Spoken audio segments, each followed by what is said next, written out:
qu'est-ce qui se passe ici à Saint-Genis-les-Olières?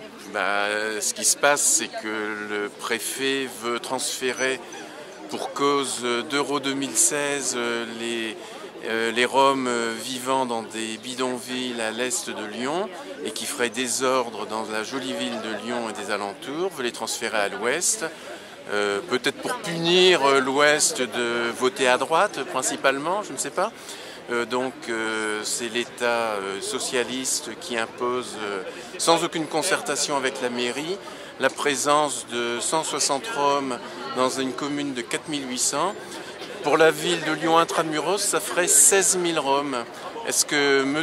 Collomb est prêt à accepter 16 000 Roms dans la ville de Lyon? Voilà, c'est pour cette raison que les habitants de Saint-Genis-les-Olières ont organisé une marche pacifique. C'est une marche silencieuse.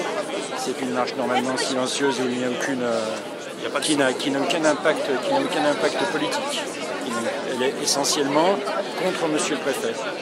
L'accueil des Roms semble difficile pour l'école du village. Aujourd'hui, c'est difficile d'accueillir des enfants car nous avons des classes surchargées. Nous sommes en accueil vraiment au maximum de ce que l'on peut faire. Nous avons presque tous dans nos classes déjà des enfants allophones, 2, voire 3, 4 en grande section de maternelle. Ces enfants, ils sont très sympas, ils sont agréables, mais ils ne parlent pas du tout français. Pour les accueillir dans de bonnes conditions avec les nôtres, on est obligé de leur parler que français. Mais eux, dès qu'ils sont ensemble, se regroupent et parlent leur langue. Dès qu'on en aura d'autres, ça va faire des ghettos dans nos classes, un petit peu. Ce qui m'inquiète aussi, c'est que le niveau de Saint-Genis va baisser. J'ai des collègues qui pensent déjà à partir, à demander le mouvement, car on a peur de devenir, allez, on va le dire, REP ou ZEP. Cela nous fait peur à Saint-Genis d'encore niveler par le bas. Nous étions une école qui fonctionnait bien. Là, franchement, nous sommes des parents. Les parents nous disent aussi qu'ils vont mettre leurs enfants dans le privé. Pour nous, c'est pas ça l'école de la République. Aller payer, donner de l'argent encore ailleurs, non, c'est pas ça pour nous l'école de la République. Attendez, dites-le-moi avec le micro. Alors aujourd'hui, on va recevoir des migrants et l'État va offrir 1 000 € aux maires pour accueillir ces migrants. Moi, je suis prêt à faire sur mon compte personnel un chèque de 1 000 € pour bénéficier des mêmes avantages. C'est-à-dire qu'on me fournisse un appartement avec l'eau, le gaz, l'électricité, bien sûr, mais sans compteur. Qu'on m'amène chez le dentiste quand j'ai mal aux dents, qu'on m'emmène chez le docteur quand je suis souffrant. Surtout qu'on n'oublie pas de m'offrir 3 repas par jour. Dans ces conditions, les 1 000 € je les donne tout de suite au maire.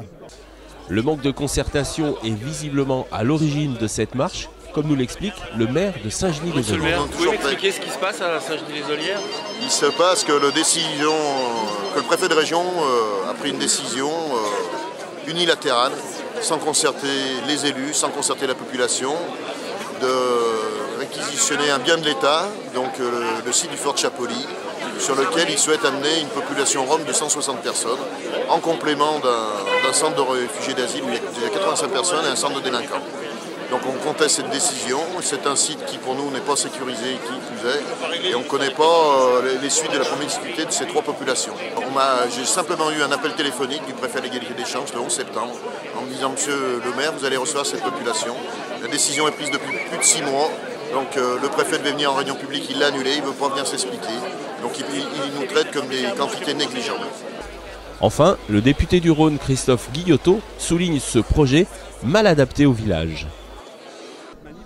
C'est une manifestation citoyenne avec les élus et les acteurs locaux qui expriment son interrogation sur un tel projet, qui est visiblement pas adapté à une commune comme celle-ci. Je dirais que lorsqu'on a, comme l'État a le devoir de loger et reloger, on le fait dans la concertation. Et là, ça n'a pas été fait. Il y a dans le département des acteurs, comme le département, la métropole, qui auraient pu être associés. Et Saint-Genis-les-Olières n'a pas à payer le prix pour toutes les communes du département. Moi, j'ai proposé sur le département du Rhône d'accueillir, et je pense que la métropole pourrait aussi prendre son écho. Il y a des sites que je connais dans le département qui sont libres, dans des conditions de vie plus acceptables, plus honorables pour ces gens qu'on veut mettre ici. Voilà, moi ce que je dis, le préfet m'a promis que le canevas qui était au départ de 150 était plus un canevas tenable, qu'on était plutôt sur une moitié. Et je pense que déjà, même cette moitié n'est pas adaptée. On n'a pas ici les outils de transport, les outils sanitaires, les écoles pour faire de l'intégration. Voilà, et je crois que ce dossier a mal été présenté, a mal été mis, je dirais dans l'opinion publique, ce qui fait qu'il y a une réaction d'incompréhension, mais très légitime des gens de Saint-Gilles que je soutiens, en tant que député de Saint-Gilles. Et c'est dans le calme que les manifestants sont partis sur le site du fort de Chapoly.